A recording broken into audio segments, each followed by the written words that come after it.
Good morning and welcome to the discussion of the City of Ekurhuleni 2020-2021 budget. The city presented their detailed budget yesterday on the 25th of June 2020. And this morning will be an opportunity for the representatives from the City of Ekurhuleni to unpack, to clarify, and to answer any of your questions on the details and the implications of the budget. My name is Dominic Khaldebe. So the person that will be joining us and is the main speaker for us this morning is Councillor Dr. Nkosindiphile Xhakaza, who's the MMC in charge of finance, ICT, and economic development in the City of Ekurhuleni. We also have additional speakers that are on standby to answer any of your questions that you may have. The Executive Mayor of Ekurhuleni, Councillor Nkosindiphile Xhakaza, Mr. Kagiso Lerutla, who's the Group CFO for the City of Ekurhuleni, Mr. Kaifas Chauke, who's the Head of Department of Economic Development at the city, Ms. Togo Puti, who's the Divisional Head for Events and Special Projects in the City of Ekurhuleni, Mr. Thokozani Twala, the Divisional Head of Economic Development of the City of Ekurhuleni, Ms. Balisa Zita, who's the Head of Department for City Planning, Anathi Zitumane, who's the Head of Department Strategy and Corporate Planning, Ms. Mbadima Tiwane, who's the Divisional Head of Water Quality and Revenue, and Mr. Samuel S. Katla, the Divisional Head of Budget. So at this moment, I'm honored to welcome and to open the floor to Councillor Dr. Nkosindiphile Xhakaza for your welcome and opening remarks. Yeah, thank you very much, Dominic. And a good morning to the business community and welcome to this session. We are indeed adapting to the new ways of doing things, and this is indeed the new normal. We've had to find this way of doing things to satisfy the constitutional responsibility that we must consult our communities, and in particular the industry, the business community as an important stakeholder, a customer, that is critical to make this budget possible. So thank you very much for making this time and joining us.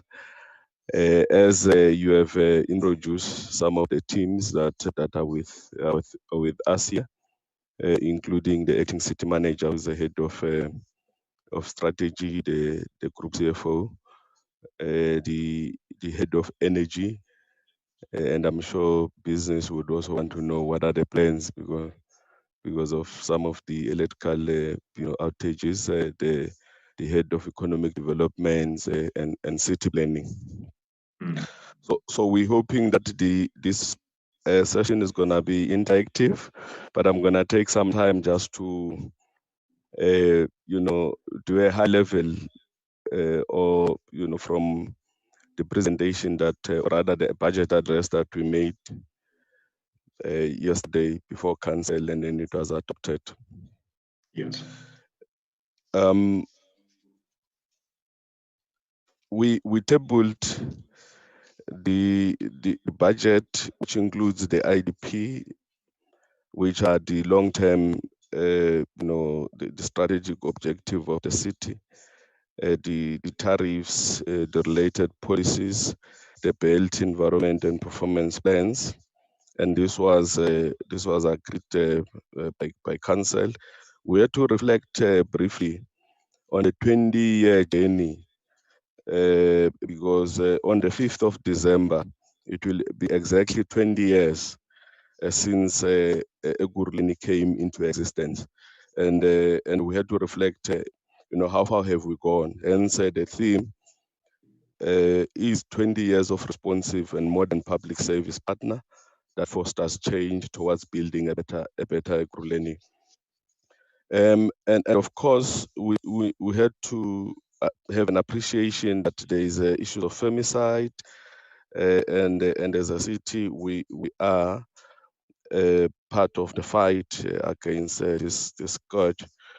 But we reflected briefly on the youth issues. This is a youth month, and importantly, we had to reflect on COVID and the impact COVID-19 and impact on the health, on the economy, on the social effects in Ekurhuleni and throughout the world, and the fact that our key area of that of our work that has been affected is revenue collection, and that what has been happening since in the past months. I mean, April, May, we're now in June, and that we ultimately had a revenue loss of about 1.2 billion, and that is forecasted to continue. And hence, we're taking a cue from the Minister of Finance when he said we must adopt a zero-based budgeting, and we had to really look at some of our capex programs and see how to adjust them downwards, just to respond to the pressures of the economy and make sure that we lessen the burden that the economy will have on our communities. And we had to take down our capex from 7.4 billion, which we had planned, which was approved in the last MTREF, to about 4.9 billion. So as things stand, we're taking took down our capex with 2.8 billion to 4.9. And of course, this is responding to the forecasted, negative economic outlook, which is the global growth forecast is lower since the 2008 financial crisis. And of course, City of Ekurhuleni is an important manufacturing hub in South Africa. The economic environment, I mean, has got far-reaching implications, for us. But of course, we have to demonstrate that we are a city at work. We have an appreciation of these conditions, and we need, strategies. We need, to develop a new resilience, where we appreciate that for us to move forward, we need to embrace this new global reality and take through, our communities, business, organized labor, civil society, to the new working. So basically, we had to table a 149.8 billion rands a budget over the next 3 years, and we allocated 46.6 billion for the 2020-2021, and that is made up of internally generated revenue of 37.4 billion, grants that we still expect to get from the national government of 7.3 billion, and of course we have to go to the capital market to get funding, loans of 1.7 billion. That then makes up the 46.6 billion. We must say that even our borrowings, we had to take them down from 3.2 to 3.5 billion, which is a significant cut. And of course, we are worried about the cost of servicing this debt, but there's a lot of uncertainties in financial market, which makes it not easy to go and raise funds. Now, the expenditure, we will be, of course, splitting this 46.6 billion between operation expenditure and capital. As I've said, 4.9 billion is for capital expenditure, and 4.17 billion is for the OPEX. And importantly, business people want to hear about tariffs. What does it mean? All these budgets that we've announced, to their own budget coffers, to their own income statement.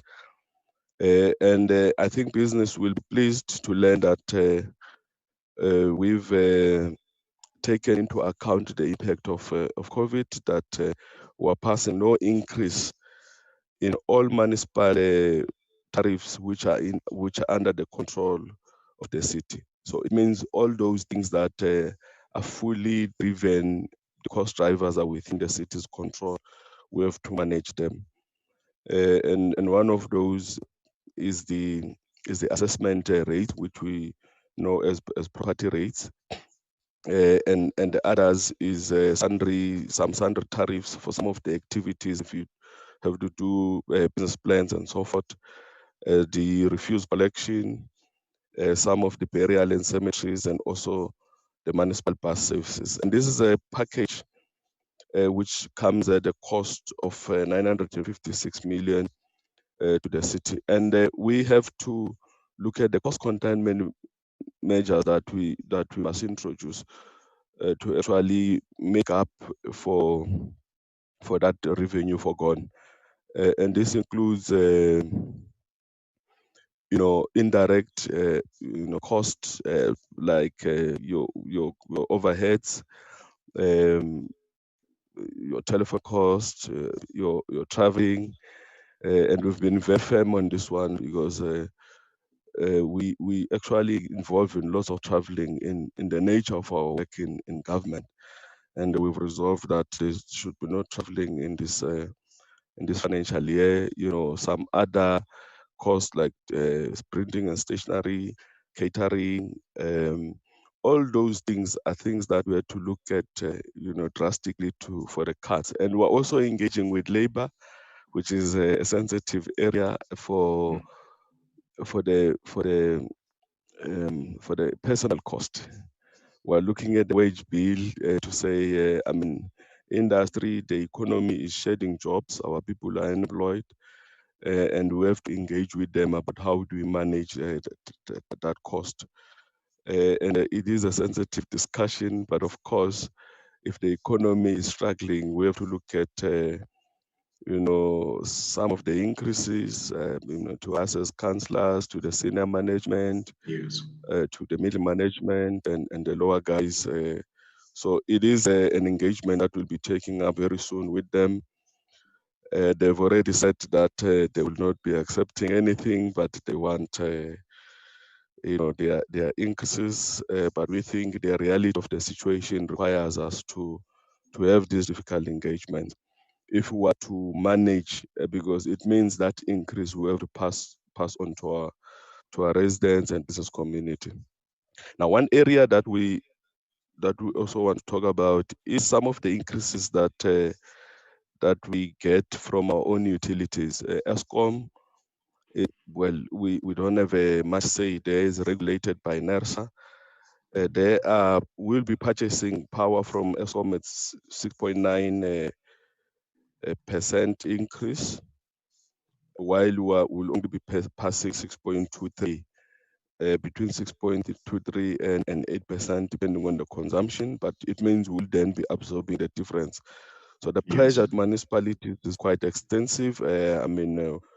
Water, because of the cost that we have to get from rainwater, is an area that we've been under recovering for some time. We have to pass the 15% as approved, but it's a combination of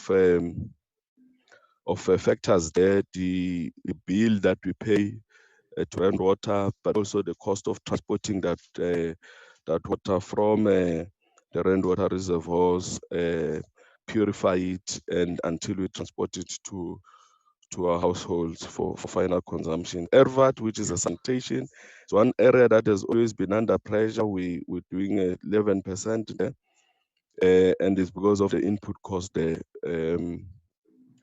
Fuel, chemicals, and also to address the backlogs on the sewer networks. One area that is critical for us is that we've not been able to invest in our plant, to take care of growth. The city is growing in terms of the industry is growing, and we have not been doing enough investment on the wastewater treatment works, and we have to take that cost from ERVAT. So that is where we're sitting. We continue with our social package to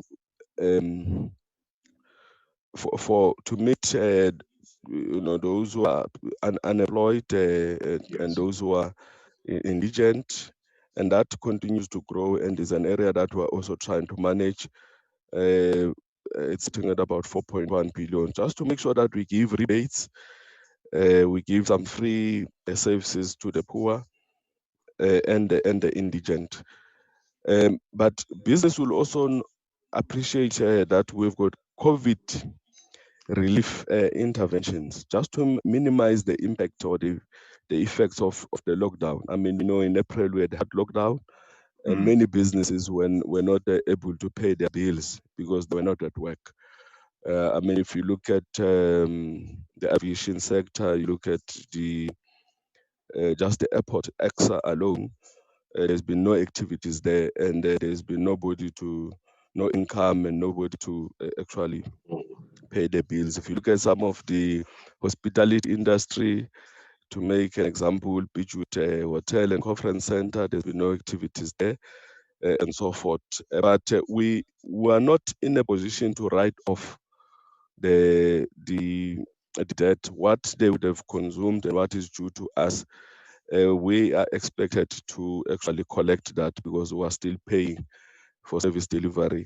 However, we're making relief in the areas of interest on the current area or debt that has been accrued, and that will give much more relief. We're also giving business to make payment arrangements without us saying, please put the 30% down payment. You can actually enter into payment arrangement to stretch your debts to pay it over 3 or to 6 months. In particular, the debts that came as a result of the lockdown. We're also putting up some incentives packages. You pay a rent for rent, you pay 5%. We give you some discount just to encourage our business communities to actually pay. And I think it's one area that we will be available to give further explanation, because the industry, they've been approaching us to say, look, what is it that we can do to meet them halfway? So we're saying over and above the announced 500 billion, by the National Command Center, through various, government departments, whether it's a DDI, whether it's small business, there's various programs there. We're putting up some of these initiatives. Of course, we're not allowed to give anything because we also rely, on the little, we don't have so much source of funding except the money that we get from our own communities.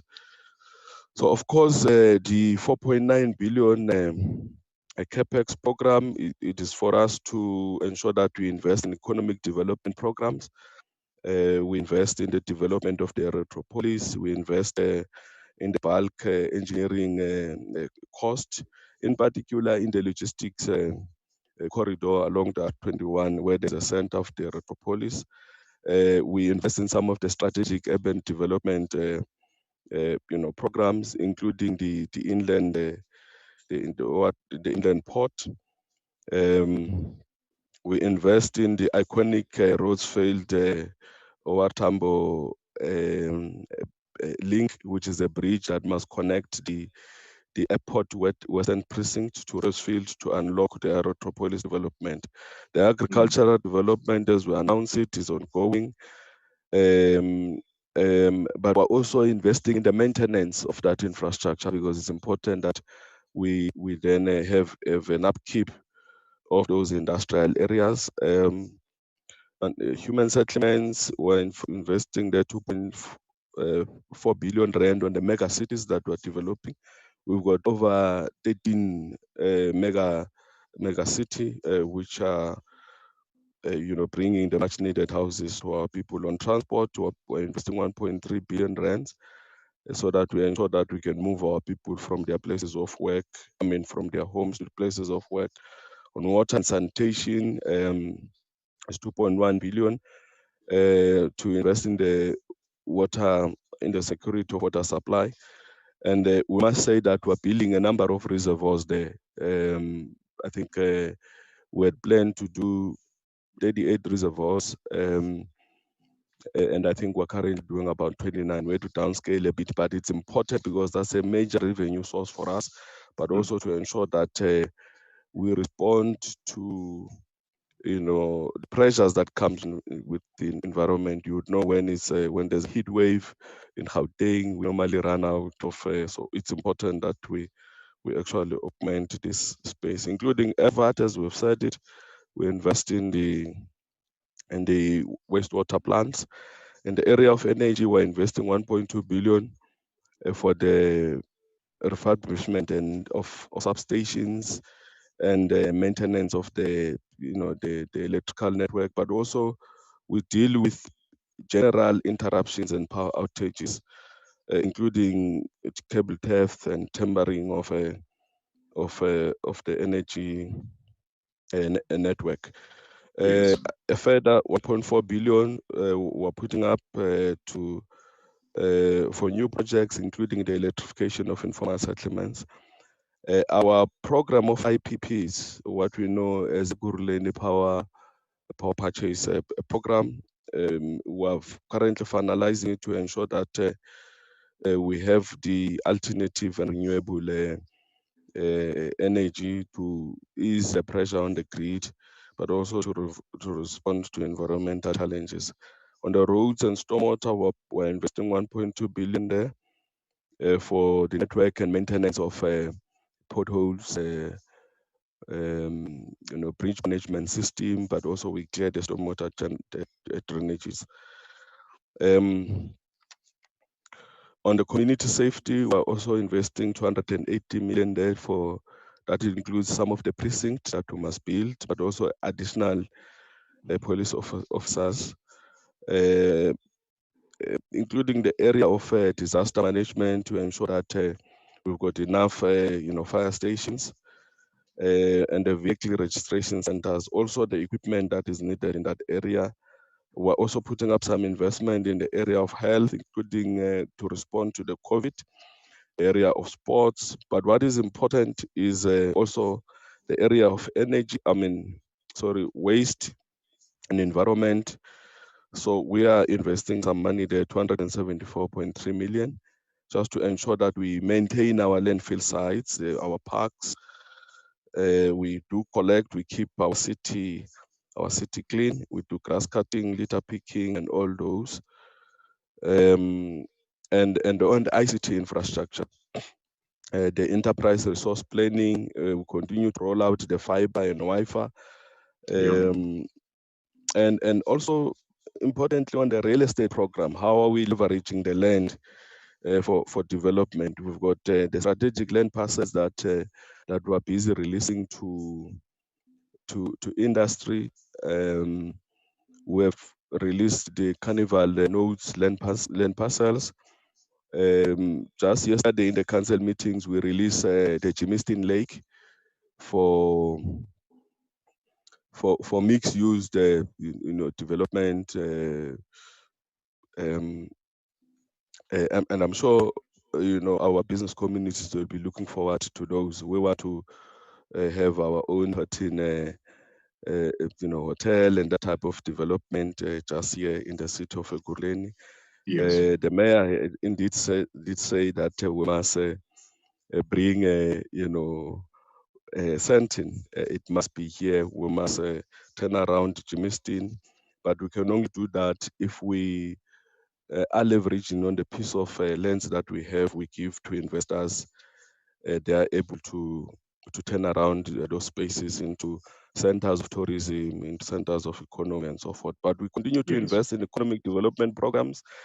The 100 million for our bursaries, because we believe that when you invest in the skills of young people, we are investing in the economy.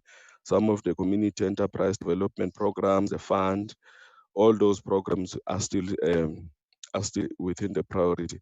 We also have the big idea developments. The mayor spoke to them, and then he said it's important that we unlock some of the investment potential through introducing some of the mega investment into our space. That it includes the botanical gardens into the Kalulis area, the Formula One race course, the zoo, the Ekurhuleni ICC, around the airport, the Disney Africa. So those are some of the programs that we're beginning to roll out, and these are the programs that we think business communities must take advantage of and participate in the development of the city. I want to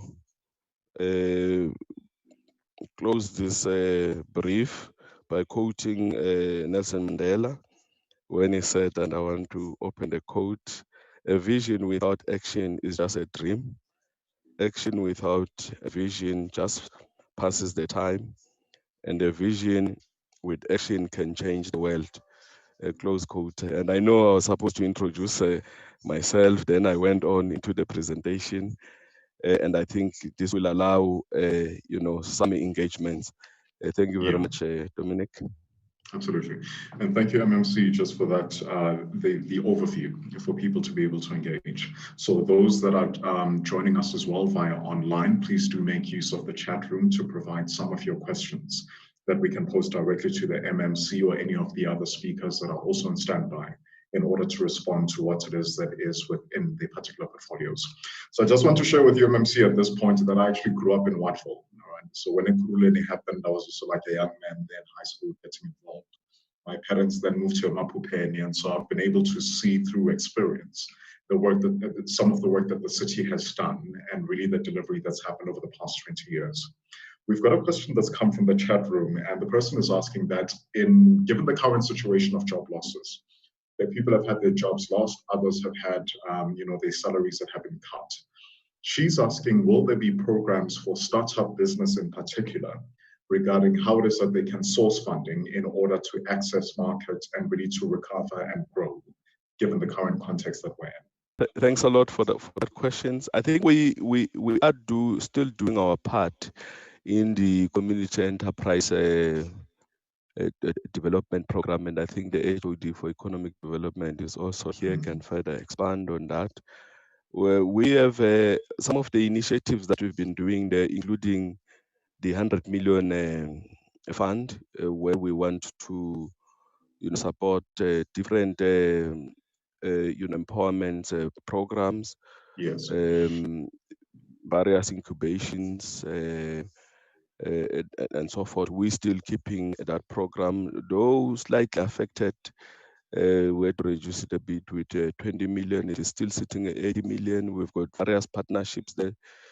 And we think it's one program that we must still keep. But we also have various learnerships, various support mechanisms that we're actually doing within the city. All those are still in place.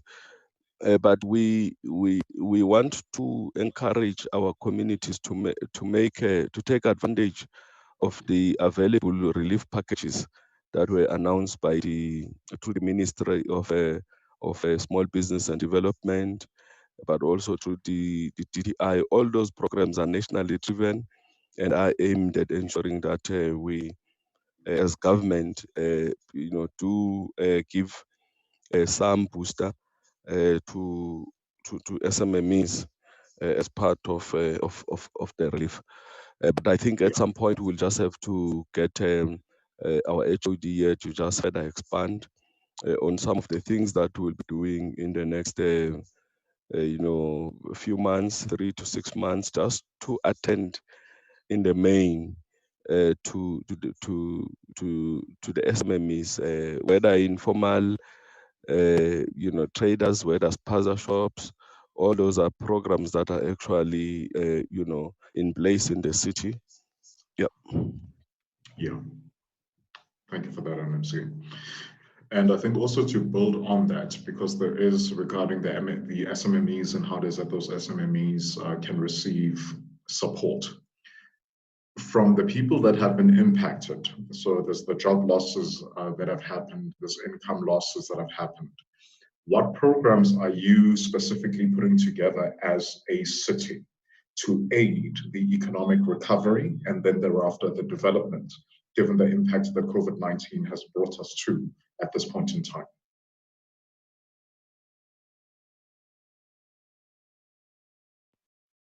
Yeah, well, I mean, when I did the presentation, I did highlight that a few of the things, or that are one of the major area of relief for us is with regards to the rates and taxes. And we think that is a major relief, because if we're able to introduce one, that there is no tariff increases, it's a huge breather for the year.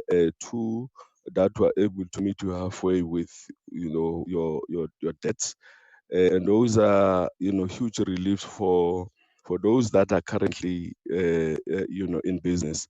Of course, there's various measures for those that are still in the startup program, to actually support through our community enterprise development program, but also through the supply chain management program of the city. We are trying to introduce various programs there, so that we take through the SMMEs.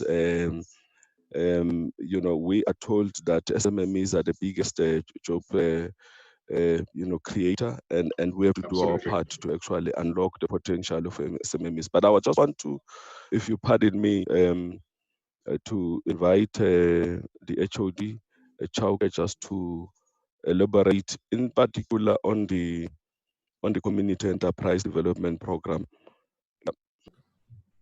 Our response to the current environment is such that we have to embrace the realities that existed before COVID became where it is now.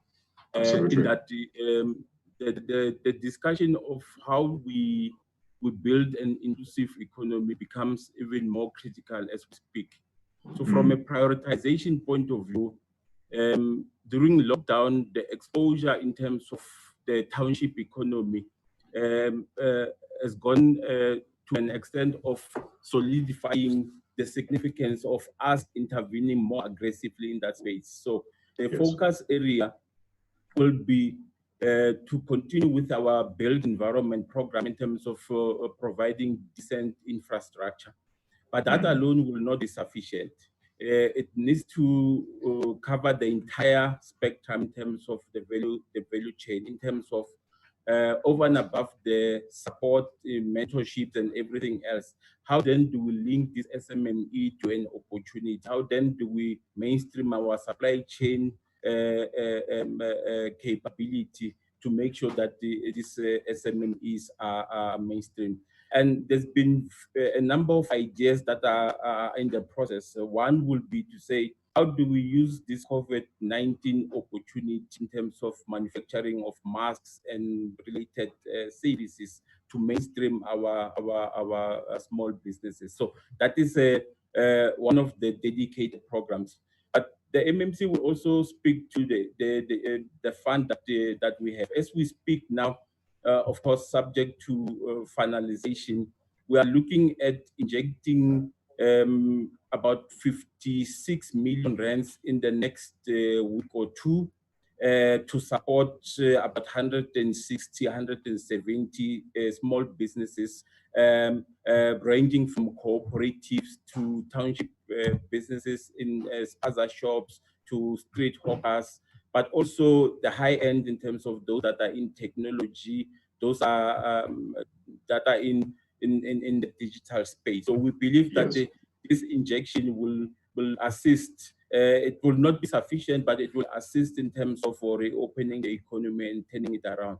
But more importantly, as MMC will have said, our ability to respond to this current environment hinges on how we leverage what province and national has to put forward. But more specifically, our partnership with the corporates. There's a number of corporates that have come in handy in terms of supporting our food security programs in terms of the food bank. But now we are moving our relationship with the corporate into more strategic partnerships that will then assist from a sustainability point of view of these SMMEs. So there's also another intervention which is quite critical that we are in the process of finalizing. A strategic response to the manufacturing capability. As you know that because of the transmission channels, the manufacturing sector has suffered a great deal with the shutdown. That demand has dropped, and there's not been any activity. So just to get them back up to speed, bearing in mind that even before COVID, about 20% for manufacturing capacity was not being fully utilized. So that is basically the strategy of responding to that from an incentive package point of view, from looking at critical infrastructure, from making sure that they will leverage national, provincial incentives to enable that response. But like I said, it is the quickest way to aid this recovery is to link business with market opportunities, and that is the focus area. Thank you. Yeah, thanks, Mr. Joga. The next question that we have from our chat is around the investment on transportation. And the question is around, will that budget just be allocated, will it be allocated to both rail and road transport? No, thanks. I think as a city government, our road involves passenger transportation. Of course, road network within our jurisdiction. And as you know, I mean, rail it's a PRASA that actually drives that program on behalf of the National Department of Transport. Of course, within our space, we have the national roads, which are within the ambit of SARAL, but we also have some roads that belongs to the province. And we know there that the province is doing one major road that is set to unlock the Aerotropolis development, which is called PWV 15. That is a road that links from the N3 all the way to the R21.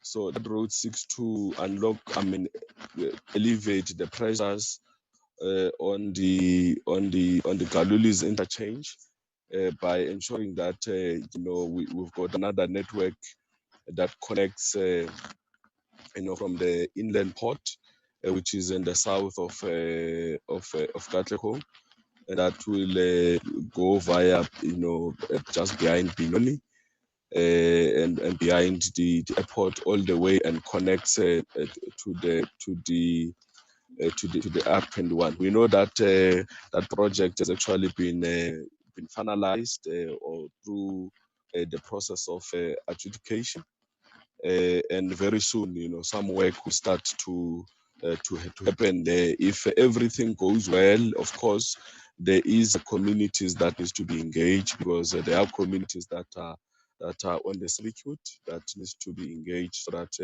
they are then reallocated. But that is a major road which will go a long way in terms of aiding the growth and development of our regional economy, particularly the Aerotropolis. But we continue to invest in the transportation, what we know as the BRT, the RTPN.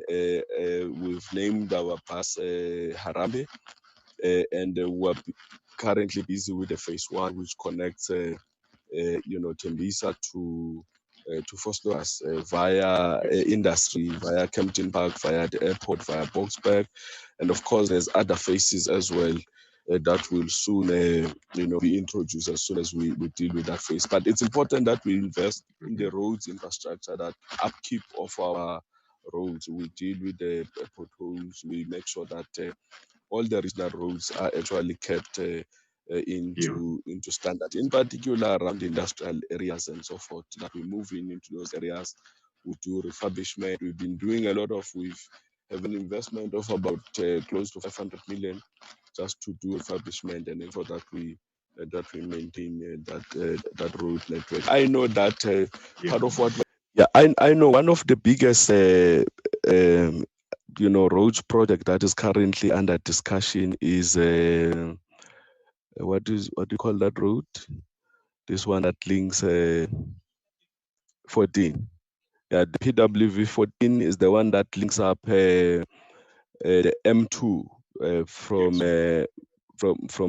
Johannesburg M2, cutting through Germiston all the way to to Boksburg Benoni. We think it's one of the major investment. Once fully funded, it will unlock the potential of the mining belt all the way to Boksburg. And we must try and alleviate the pressures that are on the Galulis, because they've got huge impact on the economy of the region. Yeah, whether you go to the airport, whether you go to industry, the whole day, there is a major congestion there. And we think we have to invest some money or lobby the province national to actually allocate some money to unlock these two routes. Yeah. Absolutely. Thanks for that. The other things that are quite key to the economic development, to opportunities that people can access, the strategic drivers are really around agriculture as well as manufacturing. So where agriculture and manufacturing are concerned, are there any plans or are there any projects that the city is doing jointly with businesses regarding how do we bring youth involvement as a form of job creation in the agricultural space, in the manufacturing space?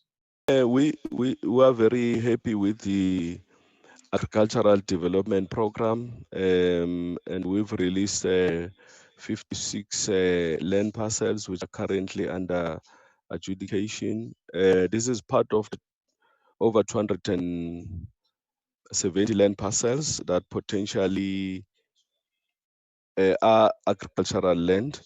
And we think through this farm release, we should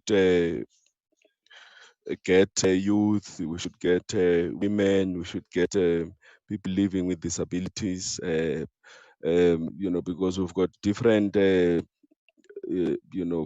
parcels, smaller parcels, 5 to 10 hectares, which are earmarked for the smaller guys, up to 30 hectares, which are also earmarked for a development program, and up to 100 hectares are earmarked for also a development, but at a different scale, and 100 and above are earmarked for commercial farming. And we think with this program we will go a long way in terms of growing the agriculture of the city, because we're not just giving the land parcels, we're also packaging support programs, technical and non-technical support, just to ensure that we give you a land, we also train you, we also give you that technical support, we prepare you for the market, we also appoint aggregators so that we ensure that we marry you to the final consumers. We're happy with some of the strategic partnership that we have with some of the leading brands, whether it's Tiger Brands, and some of the leading private players who are willing to partner to actually look, we've got an enterprise development program. We want to partner with you. We can actually assist in developing, not only developing these emerging businesses, but also finding opportunities. And I think there's a lot of opportunities. I mean, Chauke can actually speak how far is this program of agriculture in the administration, and I think it's one of the program that very soon we will be launching or awarding the successful bidders. In the manufacturing, there's quite a number of interventions there that comes with the Erythropolis, and as we've said, that the fund in the main is to encourage new people into that space. But of course, with city planning, we continue to do a lot to unlock the Erythropolis projects. And when we unlock, Erythropolis talks about, it's not just about the logistic centers, but it's also about smart manufacturing. It's also about ICT based to respond to the modern economy. And I think there's quite a number of initiatives there as well. Absolutely.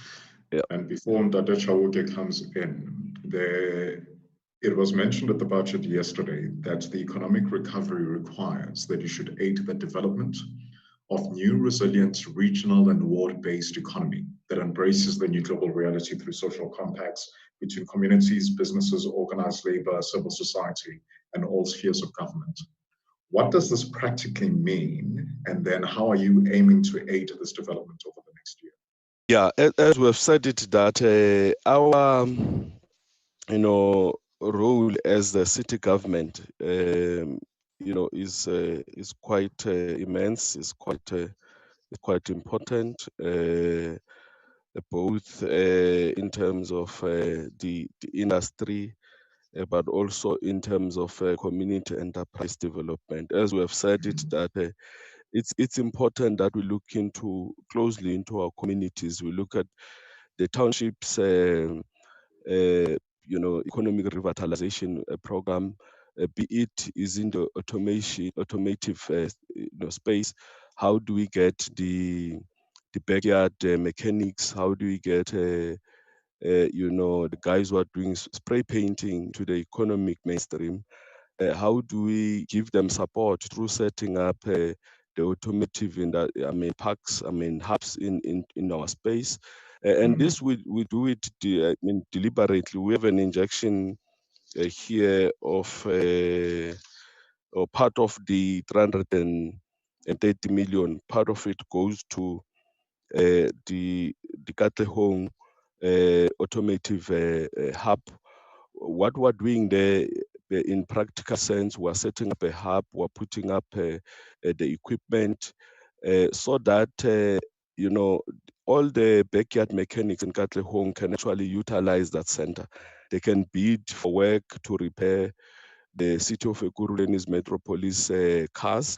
They can move them into that center. They can actually fix them. They can demonstrate that they've got the equipment to actually do. They can even we can link them up with established brands or dealership, whether it's BMW, Nissan, and so forth, so that they too can actually bid. And that's how we want to support the township economy. We're moving to a ward-based type of a program. Our brothers and sisters who are doing bricklaying on the side of the road, how do we assist them so that their products are ISO they meet the standard, so that when we build the 100,000 houses, they can actually be part of the value chain to supply those bricks and so forth and so. That's what we're talking about. So we've got various areas of intervention there to actually ensure that that economy is mainstreamed, it participates in the, is part of the economic mainstream of and the opportunities that that comes with our capital investment. So this does not only talk to the informal markets, to the spaza shops and so forth, but we believe that that economy is critical, and we must do our part to actually support it, because in that way we get to deal with the jobs problems, but also we get that economy to input into the growth of the regional economy. Yeah. So I was just making one example of what we're talking about when we talk about a word-based system. One of the things that we're doing, and I know the CFO can also expand on it, is to say in the procurement opportunities of the city, because this 46.6 billion, if you take out what we pay to labor, you take out what we pay for bulk services, for electricity and water and all that, what we're left with is actually service delivery. And all that we do it through various procurement, supply chain management platforms. And those procurement must take into account the empowerment of our people in the townships, our youth, women, the people who are living with disabilities. So there's various programs there, targets that we've actually given to also supply chain to say, look, we think you must create opportunities. And I know we've tilted a bit our supply chain to create opportunities for locals, because it's important that we also set aside, or maybe let me not use this word set aside, because National Treasury and AG, they do not agree. I mean, we as South Africa, everything should be available for all South Africans, but Yes. we must find ways permittable by law to actually ensure that locals are empowered, the business forums, the chambers, representing various sectors in the economy, actually given an opportunity to participate in the economy. And I think at some point, if opportunity allows, the CFO can actually just come in there to expand in that regard. Yeah.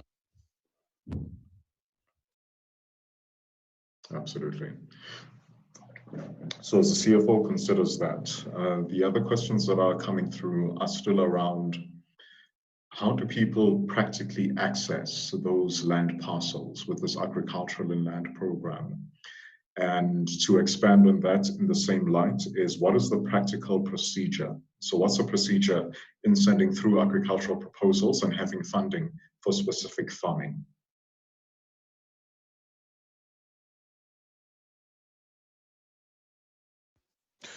Yeah, we must encourage our business communities to visit our economic development offices. We have a center, we call it Ekurhuleni Business Facilitation Network. It is in Kempton Park, and that's where the economic development programs and offices are housed. We don't only host our own offices there, the HOD and the team, but also host other agencies of government, CIFA, SIDA, some other programs to empower, and to, variety of programs, including some funding opportunities that we run through that center.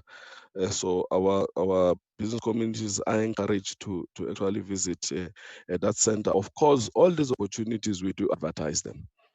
We advertise them, we ensure that we meet the constitutional obligations, that we must be fair, we must be transparent in whatever that we do. And we advertise all our opportunities in the every Friday. If you visit some of the national circulation media, so we turn in the main, we do advertise the opportunities there. I mean, if you can look today, it's a Friday. If you go there, you buy a Sowetan, you'll actually find a number of opportunities that are advertised by the city. If you go to our website, ekurhuleni.gov.za, we actually advertise those. Of course, you are allowed to actually send through an email, to any of our platforms to inquire about if you've got a proposal, then we can actually channel you. We don't appoint people on the basis of proposals. We receive proposals to generate, of course, ideas, but by legislation, we must then advertise that before we can actually source, because we can receive your proposal and of course appoint you, that it is not permissible by MFMA. We must actually make sure that we put any idea or any sourcing, for competitive, for a bidding competitive a process. Yeah, thank you for that. I think that's also quite discouraging sometimes for entrepreneurs, because you think, if I've got an idea, I should be let to run with this idea since I came up with it anyway. But do understand from the legislation perspective that there are sourcing procedures that need to be followed. It is one of the controversial. It normally raises controversy because you believe that you are the only person who has this idea. Yes. You come, you share it with me. I then subject it to a competitive process, and somebody competes, because everything that we do, it should be on the basis of technical competencies, but secondly, it should be on the basis of a price.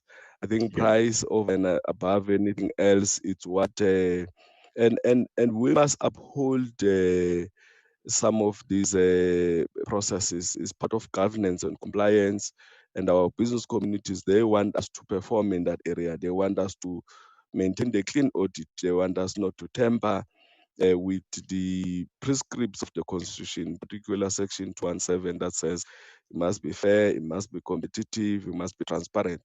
So once we commission you, we agree with you, we sign you up, we end up spending money. We'll be asked tomorrow, how did you select that specific person? We will say, no, but this person is the one that came, but they'll say, but how do you know that this person was the only one? Because in the market, there is many others. You appointed your friend because this person can, make it, to office and so the best way is that we do accept those ideas.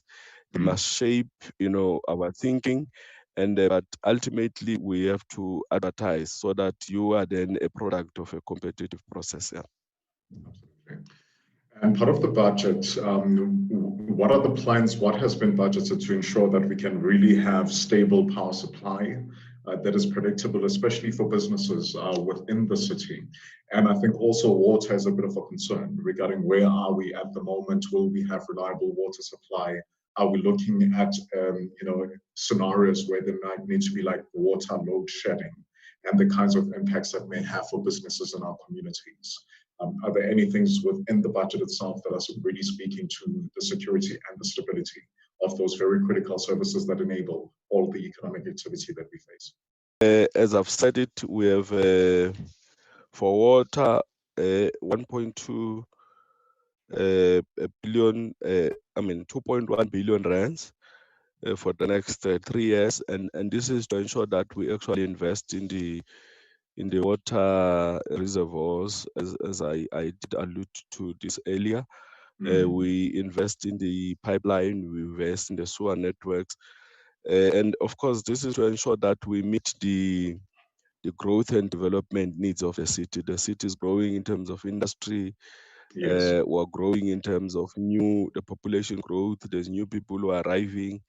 We're settling within the city, and we must forever be ready in terms of the capacity. So we continue to build it, and we think we're also responding to the needs of climate change. As I've said it, that at some point in the past 2 or 3 years, there would have been heat waves in Gauteng, where the high-lying areas, it will be difficult, for us to pump in water.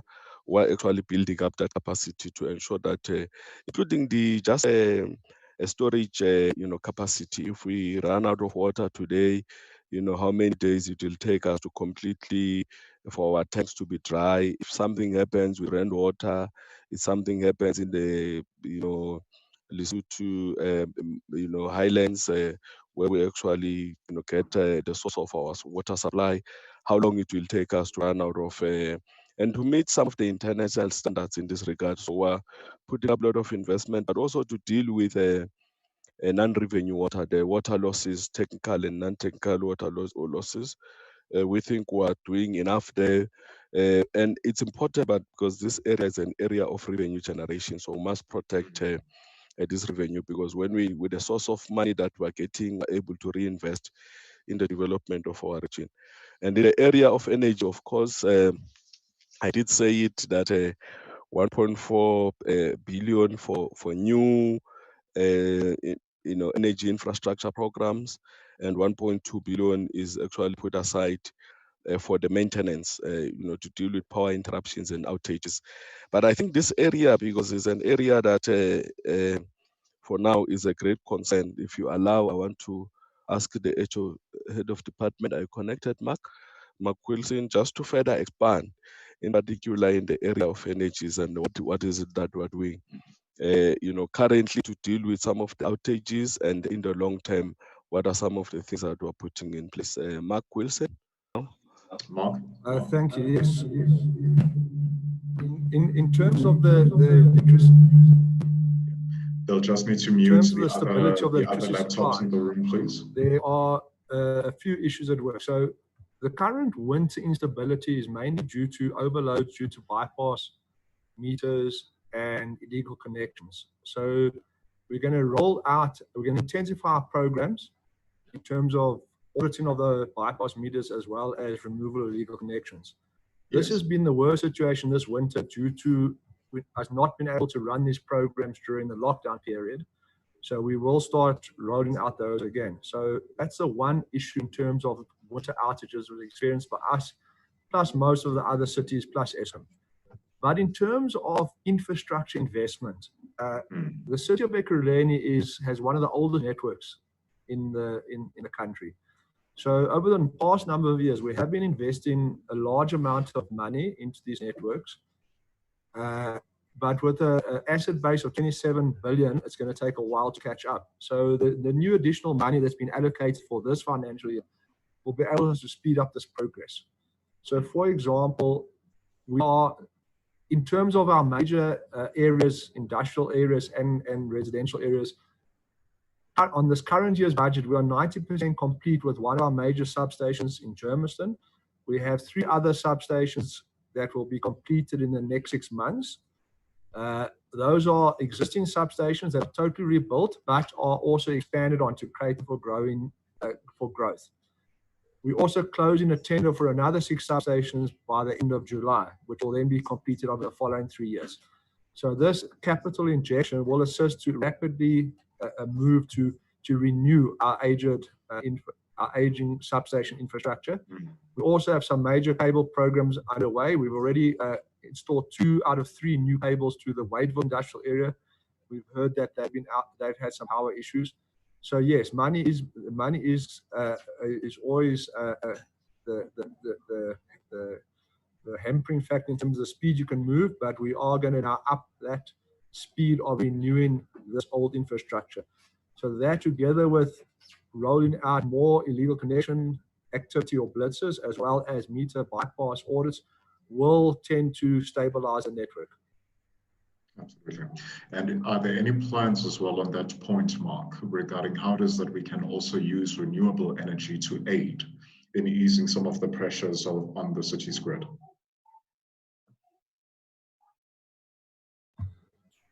In the city, we have already, as is for the city's own usage, for the last 5 years, we've been installing a lot of our own solar PV on most of our office buildings. We have an excess of 3 megawatts of own usage so far. We also have, within our policy, we do allow the private sector, factories and homes, to install grid tie rooftop systems up to now. So that is the things that are happening up to now. But as a major program, we're talking about we're in the final administrative stage of getting in place what we call our Ekurhuleni Power Partners program, where we call for renewable energy generators of renewable energy generators to partner with us. We've already closed tenders on this. We're in the final stages of doing our council approval, as well as in approaching the national regulators for registration and licensing. In this program, we will have up to 300 megawatts of renewable made up of solar power, landfill gas generation power, as well as waste to energy, which will add 300 megawatts, which is approximately 15% of our current demand, and we will grow this over time. Thanks, Mark. Appreciate it. All right. And I think just in closing, I don't know whether we still have the MMC that's there on standby.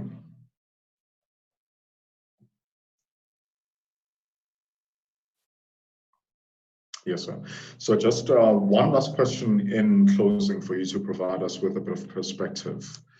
How are you planning to enhance the tourism, the trade, the investment value proposition of the city within the global context? And what assistance can private businesses play and the private sector at large play in enabling that for the city?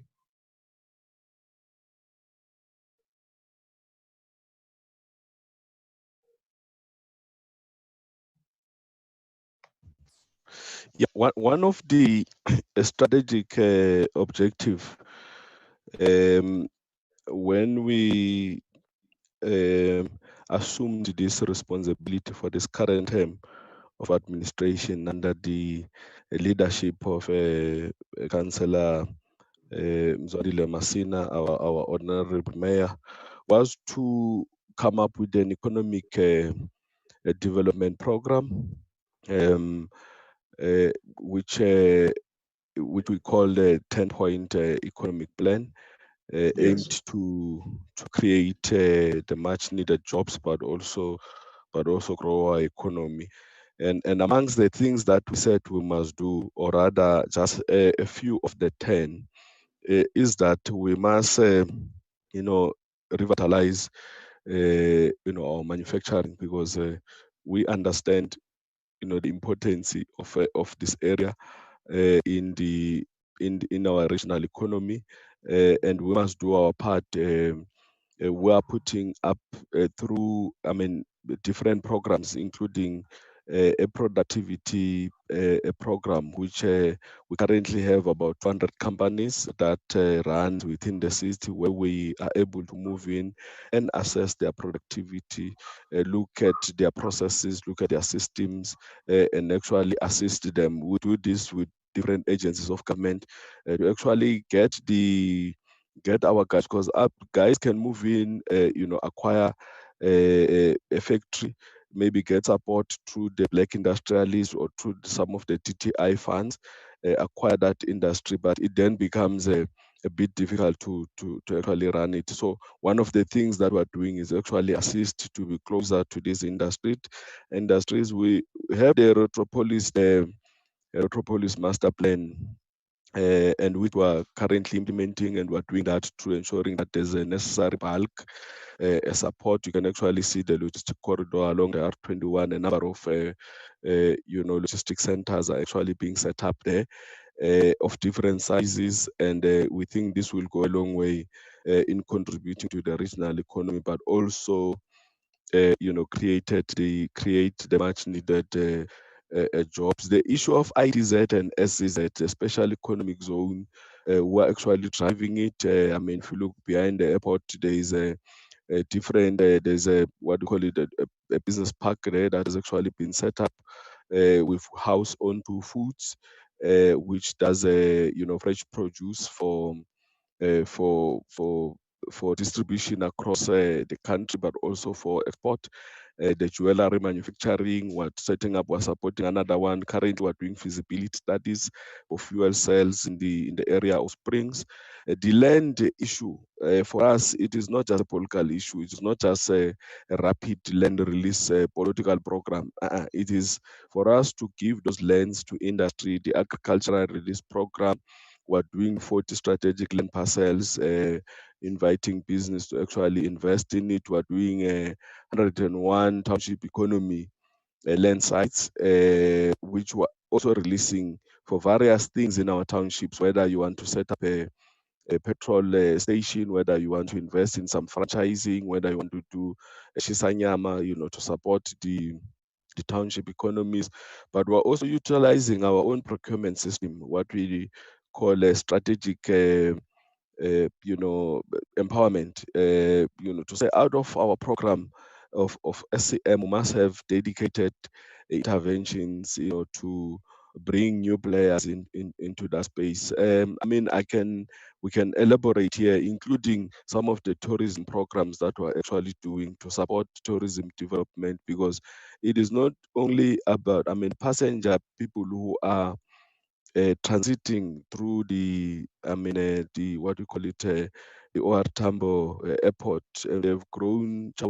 So now they're sitting at over 24 million per annum, and those are people who come, who transit through our space, who are developing tourism products, so that as they transit, either for business or for other purposes, they actually explore and experience in our space and also come back. And what is important is also to invest in the skills and capability development. We're happy through the leadership of the executive mayor, the issue of the university, because that issue, it is linked to us with the development of the regional economy than just being a social issue. That is why we want a special university, and University of Applied sciences, of innovation, of engineering, directly to respond to the skills the needs of our regional economy. Continue to invest in the skills development through learnerships, and we're happy that industry are participating. What we do, we've got over 1,500 kids that are placed with various companies. We pay for them as a city. All what we need is companies who come and participate and say, look, I can take 3 youngsters, I will train them for a year. We will pay them as a city government. And what we just need as one of the conditions that we're trying to negotiate is to say at least 80% of these youngsters, upon completion of their year training with industry, they should actually be based. No, I'm saying broadly that is the an objective that we think we've gone at length to try and implement. It includes various other programs, to support Black industrialists and yeah. Now, thank you very much for that, MMC. And really, just in closing, it will be great if you can let people know if they want, more detailed information where the budget is concerned, where can they be able to access that? If they do want to access particular programs and find out what the city is doing, where is it that they can go for that point of information? And anything just in closing and as a parting shot to those that have joined us in this briefing and unpacking of the budget.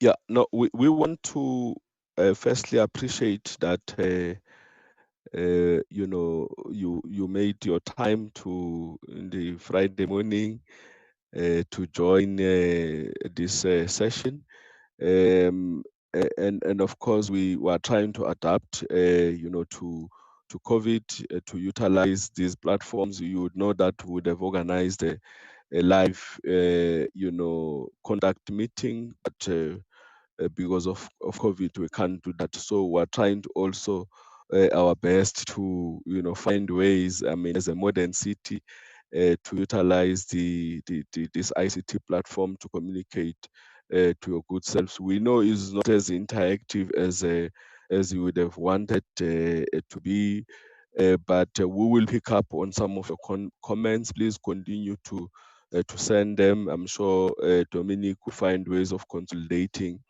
some of those and even probably follow up. I know that part of the people who are part of the audience includes a business forum, your captains of industries in Ekurhuleni, your forums that represent cooperatives, leagues that represent youth, tourism, and so forth. We should be able to pick up some of your input.